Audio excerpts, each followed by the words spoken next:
अस्सलाम वालेकुम स्टूडेंट्स। तो आज हम पढ़ेंगे कालमों की ज़रब यानी कि मल्टीप्लिकेशन ऑफ अ मैट्रिक्स। यानी कि दो कालमों को या तीन कालिब हों तो उन्हें मल्टीप्लाई कैसे करते हैं। तो अब हम आज ये पढ़ेंगे कालमों की ज़रब क्या है। तो दिए हुए दो कालबों ए और बी को बामी ज़रब देने के अमल से एक तीसरा कालिब ए बी या बी ए हासिल होता है। कालिब ए को बी से ज़रब देने के लिए ए बी इस वक्त हासिल होता है जब कालिब ए में कालमों की तादाद कालिब बी में कतारों की तादाद के बराबर हो। क्या ये बात एक याद रखनी है कि कालिब ए में कालमों की तादाद कालिब बी में कतारों की तादाद के बराबर होगी तो तभी हम उन्हें ज़रब दे सकेंगे, अदरवाइज़ उनकी मल्टीप्लिकेशन जो है वो नहीं हो सकती। अब देखिए कालिब एक एग्जांपल, कालिब ए में कालमों की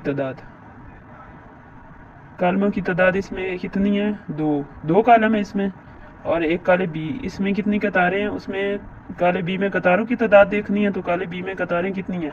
एक और ये दो।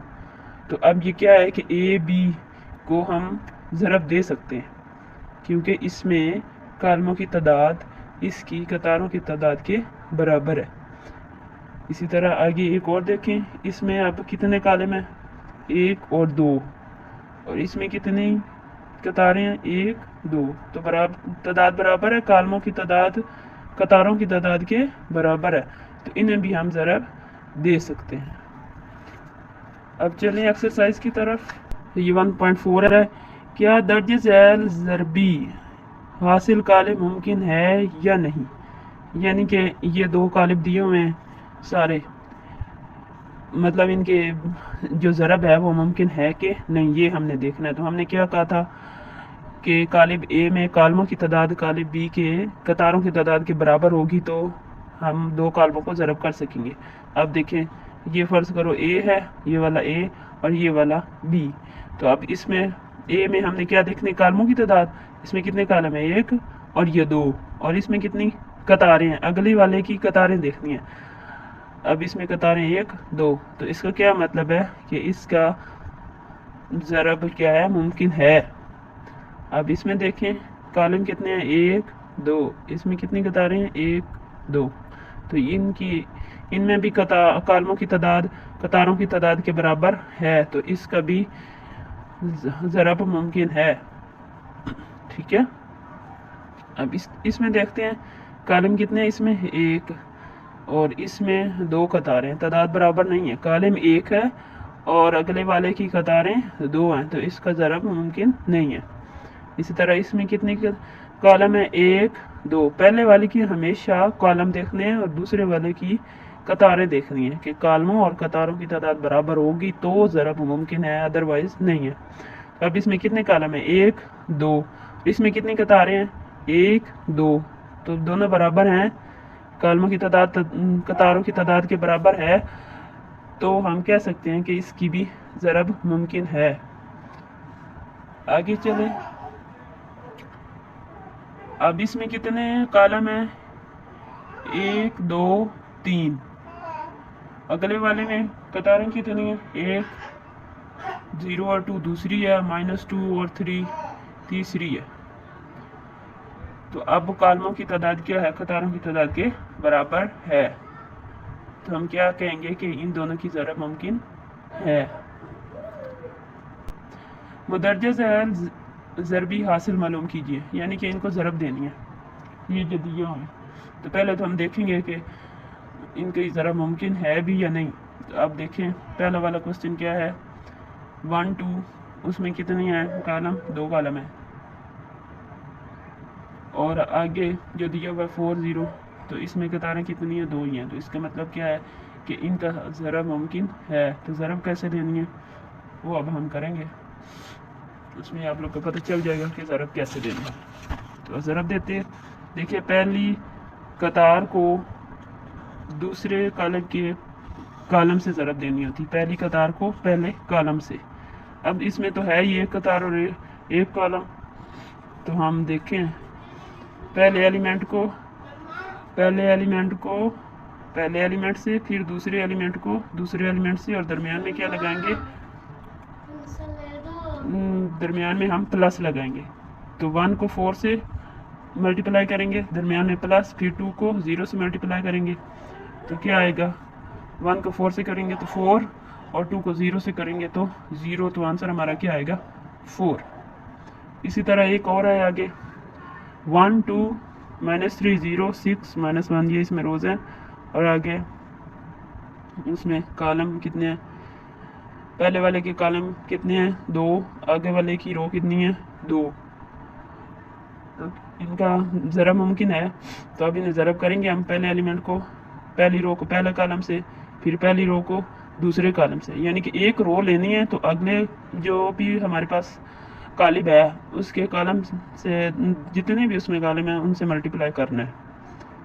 पहले तो हमने ये देखना है कि इनकी ज़रब मुमकिन है या नहीं, उसके बाद क्या करना है, कैसे ज़रब देनी है कि पहले कॉलम की रो दूसरे कॉलम के कॉलम से, पहली रो को पहले कॉलम से भी ज़रब देंगे, फिर पहली रो को दूसरे कॉलम से भी ज़रब दे देंगे, फिर इसी तरह दूसरी रो पकड़ेंगे उसको भी पहले कॉलम से, फिर उसी तरह दूसरे कॉलम से, फिर तीसरी रो पकड़ेंगे उसको भी पहले कॉलम से दूसरे कॉलम से। तो अब हम करेंगे पहले एलिमेंट को पहले एलिमेंट से, ऐसे चलना है, पहली रो को पहले कॉलम से, फिर पहली रो को दूसरे कॉलम से। अब पहला एलिमेंट ये है, पहली रो का 1, इधर पहला कॉलम कौन सा है ये वाला, तो इसका एलिमेंट क्या है 4, तो 1 को 4 से मल्टीप्लाई करेंगे, फिर 2 को 0 से, इसी तरह फिर जैसे ये दरमियान में थोड़ी जगह छूटी हुई तो हम भी ये थोड़ी छोड़ेंगे। फिर अब दूसरे कॉलम की तरफ जाना है इस रो ने, तो 1 को 5 से, फिर 2 को -4 से, इसी तरह दूसरी रो लेंगे, -3 4 फिर 0 0, -3 5 -0 -4, इसी तरह 6 4 -1 6 4, फिर दरमियान में प्लस, फिर -1 और ये 0, फिर 6 5, इन दोनों को मल्टीप्लाई करेंगे, फिर -1 दरमियान में प्लस लगाते हैं, -1 और -4। तो अब हम इन्हें सॉल्व करेंगे, क्या आएगा हमारे पास, 4 1 ज़र 4 और ये 0 को किसी भी एलिमेंट से मल्टीप्लाई करें तो जवाब 0 ही आता है। आगे 5 1 ज़र 5, अब ये प्लस माइनस ये दो डिफरेंट अलामतें हैं ना, तो मैंने आप लोग को पीछे बताया था पिछले लेक्चर में कि जब भी दो डिफरेंट अलामतें होंगी तो जवाब हमेशा क्या आएगा माइनस, और जब सेम होंगी तो प्लस। तो अब ये दो डिफरेंट हैं तो माइनस आएगा। 4 2 ज़ार 8, 3 4 ज़ार 12, अब इनके साथ भी 12 के साथ भी माइनस आएगा, फिर आगे 0 0, इसी तरह आगे -3 5 और -15, 0 को -4 से देंगे तो 0 को किसी भी एलिमेंट से मल्टीप्लाई करेंगे तो आंसर 0 आएगा। अब 6 4 ज़ार 24 और -1 को 0 से देंगे तो 0, इसी तरह 6 5 ज़ार 30 और -1 और -4 है, तो अब ये सेम अलामतें आ गई हैं तो आंसर क्या आएगा प्लस, माइनस प्लस, तो 1 4 1 ज़ार 4। अब हम इन्हें सॉल्व कर लेंगे, 4 + 0 4 5 -8 माइनस प्लस माइनस और फिर माइनस करेंगे, 8 में से 5 निकाले तो 3, और आंसर में वो अलामत लगाते हैं जो बड़ी रकम के साथ हो। तो बड़ी रकम हमारी कौन सी है 8, उसके साथ क्या है माइनस, तो इसीलिए हम -3 लगाएंगे। इसी तरह आगे -12 + 0 तो -12, -15 + 0 तो -15, 24 + 0 24, 30 + 4 तो 34। ये हमारा आंसर है, ये वाला फाइनल। इसी तरह आगे जितने भी हैं आप लोगों ने बाकी जो हमने छोड़े हैं, ये वाला हमने किया है और ये वाला किया है, ये वाले आप लोग कर सकते हैं -1, यानी कि अब क्या देखना है कि पहले वाले के कॉलम देखने हैं, यानी कि ज़रब मुमकिन है या नहीं ये देखने के लिए पहले वाले के कॉलम और दूसरे वाले की कतारों के बराबर हों। तो आप देखें पहले वाले के कॉलम कितने हैं 2, अगले वाले की कतारें कितनी हैं 2।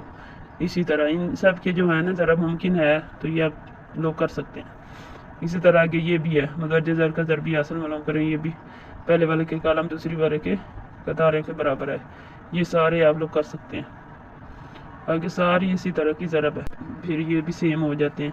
पहले ब्रैकेट वाले हल करते हैं, उसके बाद आगे वाले ब्रैकेट वालों को AB को मल्टीप्लाई करेंगे तो एक ही कॉलम बन जाएगा ना, फिर उसे आगे C वाले कॉलम से मल्टीप्लाई कर लेंगे तो इस तरह ये हमारा हो जाएगा।